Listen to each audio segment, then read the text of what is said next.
আসসালামু আলাইকুম রহমতুল্লাহি ওয়াবারাকাতু। প্রিয় বন্ধুরা, আপনারা সবাই কেমন আছেন? আমরা সবাই মিলে একটু নদীর পাড় ঘুরতে আসলাম।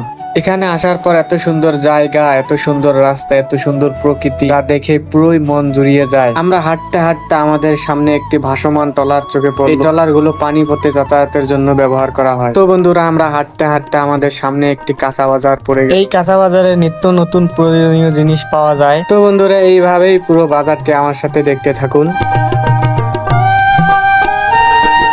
তো বন্ধুরা, হাঁটতে হাঁটতে এখানে একটি আমার চোখে মনোমুগ্ধকর দৃশ্য পড়ে গেল। দেখুন, এখানে কিছু গাছ বিক্রি করা হচ্ছে। আসলে গাছ পরিবেশ পরিস্থিতির জন্য অনেকটাই উপকার। এই গাছের দেওয়া অক্সিজেন গ্রহণ করে আমরা এই পৃথিবীর বুকে নিঃশ্বাস নেই। আমি সবাইকে বলবো, গাছ লাগান, পরিবেশ বাঁচান। হাঁটতে হাঁটতে আবারও চোখে পড়ে গেল আমাদের আদিমকালের সেই মাটির কিছু জিনিস। আবারও চোখে পড়ে গেল এই লোকের হাঁটনি এবং আশরাফুল ভাইয়ের হাঁটনি সেম।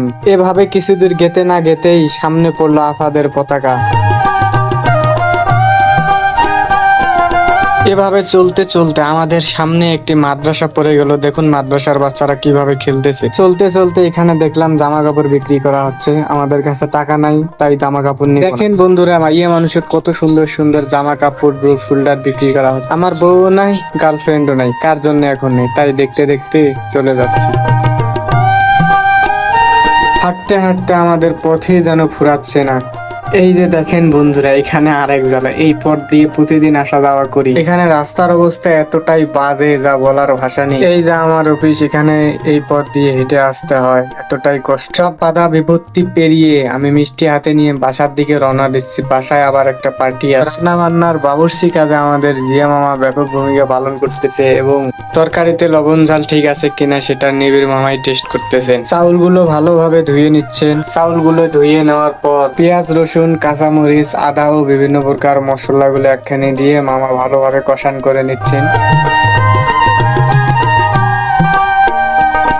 ক্ষুধার জ্বালায় এতিমের মতো চেয়ে আছি, কখন যে খাবার হবে, কখন খাব। নিবিড় মামা আমার কষ্ট বুঝতে পেরে বলে, ভাগ্নে যে এক টুকরো মাংসকে আপাতত সবুর করে থাকো। আমাদের এই রেসিপিটি হওয়ার পথে, তাই কিছু মশলাপাতি দেওয়া হচ্ছে, আর কিছুক্ষণ হলেই হয়ে যাবে। অপেক্ষা করতে করতে আমাদের সেই রেসিপিটি হয়ে গেল। তবে আমি এখানে একটি নতুন জিনিস দেখলাম যে বিরিয়ানির সঙ্গে ঘি মিশানো হচ্ছে। অবশেষে অপেক্ষা করতে করতে আমাদের সেই কাঙ্ক্ষিত রেসিপিটি হয়ে গেল। এখন আমরা সবাই মিলে খাবো। এখানে দেখতে পারতেছেন যে আমাদের নিবিড় মামা সবাইকে সুন্দরভাবে সমানভাবে বন্টন করে দিচ্ছে, যাতে কারো কম না হয়। এত সুন্দর একটা জিনিস খাইতেছি, সবার কাছে জানতে চাইবো এর অনুভূতি কেমন এবং জিনিসটা কেমন হয়েছে। কোন তো খালি খাওয়াইছেন কি, মানে কি রকম হয়েছে সেটা কোন দেখি। খুব সুন্দর হয়েছে। বন্ধু আমার এত সুন্দর রান্না করে, বন্ধুদের জন্য ধন্যবাদ। ও অসম্ভব সুন্দর হয়েছে। হ্যাঁ বারে, তুমি যে খাচ্ছ, রান্নাটা কিরকম হয়েছে? সেই মামা আমার পাক করছে না। হ্যাঁ। সেই, কিন্তু এই পাকতে বোঝা যায় মামা আমার ভবিষ্যতে মামের কথা উদ্দেশ্য করবে, অর্থাৎ যেটা আমাদের এলাকায় বলে বউয়ের গোলাম। যে সুন্দর হয়েছে, অসাধারণ। না, আসলেই তার পাকের